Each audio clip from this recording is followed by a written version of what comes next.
কথায় আছে মাকে ছাড়া মা হওয়া খুবই কঠিন। আর সত্যিই তাই, মা এতদিন ছিল তাই আমি একবারও বুঝতে পারিনি যে এত কাজের চাপ। আর সত্যিই তাই।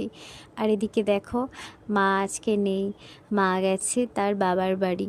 দিদার শরীরটা খুবই খারাপ, তাই আমি বললাম যাক, আমি এদিকটা দেখে নেব, তুমি যাও। কারণ ওদিকেও অনেকে দেখার কেউ নেই, মাসি একা পারবে না। দিদাকে আজকে ডাক্তার দেখাতে নিয়ে যাওয়া হবে, তাই মাকে আগের দিনই পাঠিয়ে দিয়েছিলাম। যাই হোক, এদিকে সকালে বাজার থেকে মাছ এনেছিল, একটু মাছের ঝোল আর ভাত করব।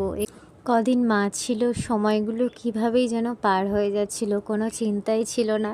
দুটো বাচ্চাকে সামলে সব কিছুই ঠিকঠাক চলছিল। কিন্তু কি করব বলো, তারও তো মা, যেতে তো হবেই।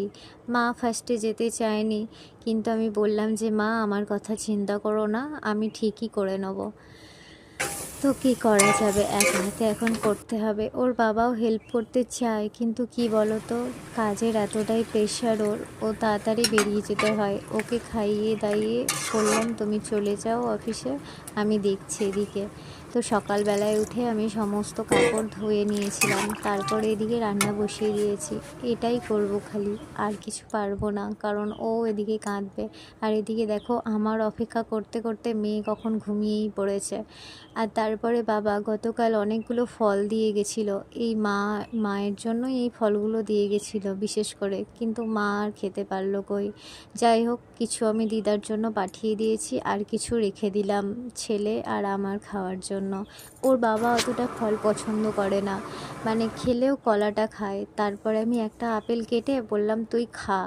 ও আমাকে বলছে না, আমি এখন আপেল খাবো না। আমি বলছি না, সকাল থেকে খালি মুড়ি খেয়েছিস, এই আপেলটা এখন খা।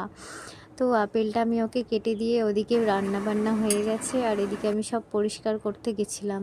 তারপরে এখানে আমি কলপারে বাসন ধুচ্ছিলাম, বাসনগুলোকে ধুয়ে নিয়ে তারপরে ওকে স্নান করাবো। আর কি বলো তো, এখন তো বৃষ্টি রোদ ওয়েদার, বর্ষাকাল, কাঁথা কাপড় নিয়ে একদমই শুকাচ্ছে না। এত বিরক্ত লাগছে। মা ছিল তো, মাই সব কিছু তুলতো, আমি রান্না বান্না করতাম, বাসন থাকলে মাজতাম। আর মনটা খুবই খারাপ লাগছে জানো তো, কাল থেকে বাড়িটা একদম ফাঁকা ফাঁকা লাগছে, ভালোই লাগছে না। তারপরে দেখো, এদিকে মেয়ে উঠে গেছে, আর মেয়ের সাথে আমি কথা বলছি। কি গো, কি বলছো বলো, কি বলছিলে, কথা বলো, বলো, কথা বলো, বলবে না, কথা বলবে না, বলো।